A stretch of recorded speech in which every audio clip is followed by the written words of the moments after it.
तो आइए हम लोग बिना किसी देरी की वीडियो की शुरुआत करते हैं। यहाँ पे क्वेश्चन क्या कहता है कि गीता ने एक बैंक से 8,000 रुपया कर्ज लिया और हम जानते हैं कर्ज ली जाने वाली राशि क्या कहलाती है, मूलधन कहलाती है। आगे कहता है तो यहाँ तक अगर हम जान गए तो यहाँ पे लिखना चाहे लिख सकते हैं कि मूलधन अगर ये कहलाता है तो मूलधन की राशि क्या हो जाएगी, 8,000 रुपया हो जाएगी, लिख लिए। फिर क्या कहता है, यदि ब्याज की दर शब्द आपको समझ में आ रहा होगा तो दर को हम लोग बोलते हैं रेट। तो रेट कितना है तो 10%। तो यहाँ पे क्या लिखेंगे, 10% है। तो 1.5 वर्ष पश्चात यानी टाइम हमारा दिया हुआ है, समय होता है वर्ष, तो यहाँ पे टाइम कितना है, 1.5 वर्ष, 1.1/2 साल। और हम 1.1/2 यानी 1 साल और आधा साल को 1.5 साल कहेंगे। और इस 1.5 साल को हम क्या करेंगे, पूर्णांक को हम तोड़ेंगे। तो पूर्णांक को अगर हम तोड़ेंगे तो क्या होगा, 2 × 1 = 2 और 1 3/2 साल हम कह सकते हैं। अब क्या हो जाएगा, तो हमारा कह रहा है आगे कि 1.5 वर्ष पश्चात उसके द्वारा अर्थात किसके द्वारा, गीता के द्वारा भुगतान की जाने वाली राशि ज्ञात कीजिए कि अगर वो 1.5 साल बाद पूरा पैसा चुकाएगी तो वो उसको कितना देना होगा, यानी मूलधन समेत और ब्याज दोनों मिला करके देना होगा उस बच्ची को, तो उसे कितना रुपया देना होगा। तो वही मूलधन प्लस ब्याज क्या कहलाता है, मिश्रधन। यानी हमको मिश्रधन निकालना है, यानी ए फाइंड आउट करना है। हम मिश्रधन को ए से अमाउंट से सूचित करते हैं, अमाउंट का ए फर्स्ट लेटर लिया जाता है, यानी मिश्रधन निकालना है। आगे हमारा नीचे कह दिया है कि यदि ब्याज अर्धवार्षिक संयोजित होता है, अगर हम जानते हैं कि वार्षिक रूप से संयोजित होता है तो उसका अमाउंट निकालने का अलग सूत्र होता है, और अर्धवार्षिक रूप से अगर संयोजित होगा तो उसके लिए अलग फार्मूला होता है। तो हम यहाँ पे लिखेंगे, जब ब्याज अर्धवार्षिक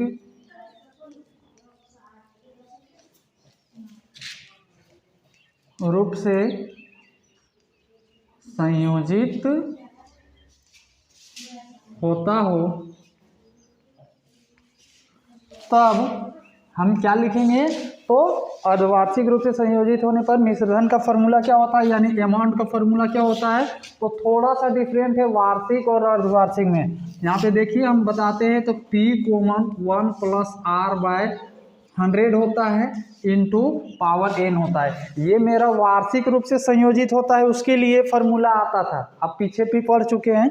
तो हम इसको हम कैसे हल करें, तो यहाँ पे अर्धवार्षिक का है तो अर्धवार्षिक में थोड़ा सा फार्मूला क्या होगा कि साल में 2 बार जमा करना है, यानी हमको क्या करना है, यहाँ पे रेट में यहाँ पे क्या करना है, 2 बार लगा देना है, यहाँ 2 से गुना कर देना है रेट में, R/200 कर सकते हैं या 2 × 100 कर दें। आपको दिखाने के लिए किए हैं, आप डायरेक्टली भी कर सकते हैं 200, R/200।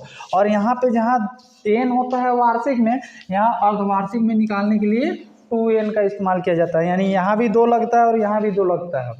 तो यहाँ तो डायरेक्टली आप लिख सकते हैं 200, लेकिन यहाँ पे आपको 2n लिखना होगा। इस प्रकार से हमारा ये क्या है, अर्धवार्षिक रूप से संयोजित होने पर मिश्रधन का डायरेक्टली फार्मूला होता है।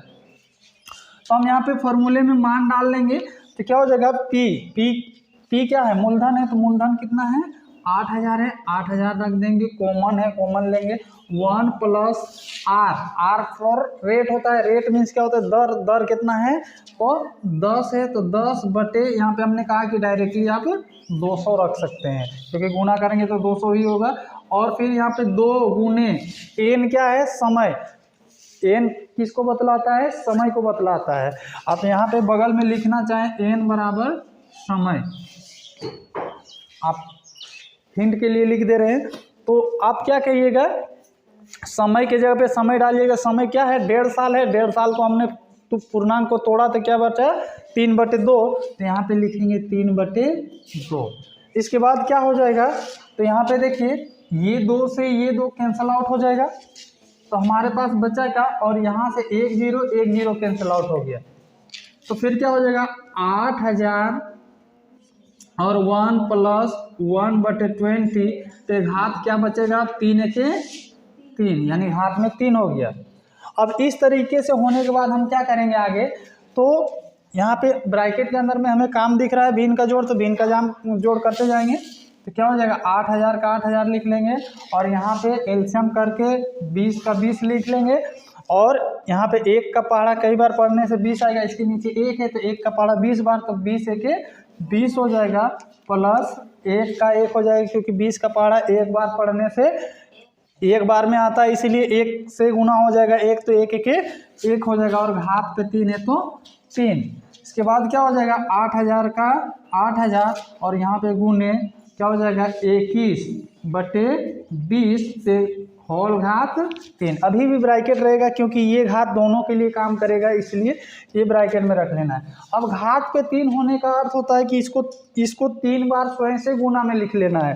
तो फिर क्या हो जाएगा 8,000 गुने 21/20 इंटू 21/20 इंटू 21/20। अब क्या हो जाएगा 1 0 काटेंगे यहाँ से 1 0, 1 0 यहाँ से काटेंगे तो 1 0 यहाँ से भी कटेगा, 1 0 नीचे 1 0 ऊपर कटा। उसके बाद यहाँ पे देख रहे हैं 2 1 2 2 चौका 8, फिर 2 1 2 2 2 4, फिर 2 1 2 2 1 2। इस प्रकार से हमारा कट गया। हमारे पास बचा क्या केवल 21 इंटू 21 बच गया। अब हम गुना कर लेंगे इन तीनों को तो हमारा मिश्रधन फाइनली आंसर हो जाएगा और हम इसी को कहेंगे कि अतः उसके द्वारा भुगतान की जाने वाली राशि उतनी होगी। तो गुना कर लेंगे यहाँ पे, तो 21 और 21 का गुना करते हैं यानी 21 का स्क्वायर कितना होता है, तो 21 का स्क्वायर 441 होता है, यानी इन दोनों का गुना तो हो गया क्योंकि इतना सा का स्क्वायर हम खुद से पहले से जानते थे। 441 हो गया। अब हमारा इसके साथ गुना करना रह गया तो रफली यूज यहाँ पे कर लेते हैं 1 1 1 4 का 4 4 का 4, फिर एक अंक काटेंगे क्या हो जाएगा 2 का 2 4 दूनी 8 और फिर 4 दूनी 8। यहाँ से जोड़ करके यहाँ पे डायरेक्टली लिख लेंगे तो क्या हो जाएगा 1 का 1 4 और 2 6, फिर 8 और 4 12 का 2 हाथ में 8 और 1 9, यानी कि हम कह सकते हैं कि अंततः मेरा क्या है 9,261 रुपया, यानी उसके द्वारा भुगतान की जाने वाली राशि क्या कहलाएगी तो 9,261 रुपया, और यही हो जाएगा आपका आंसर। यानी कि कुल मिलाकर के वो कितना राशि देगी तो इतना राशि, क्योंकि 8,000 रुपया निकाली थी वो बैंक से, वो लोन लिया गया राशि भी जमा करेगी और सूद भी। तो सूद और ये जो है उसको मूल कहा जाता है या मूलधन कहा जाता है, तो ये दोनों मिल करके मिश्रधन होते हैं। इस प्रकार से मिश्रधन मेरा कुल इतना है। आई होप आप लोग को समझ में आ गया होगा। वीडियो देखने के लिए अंत तक धन्यवाद।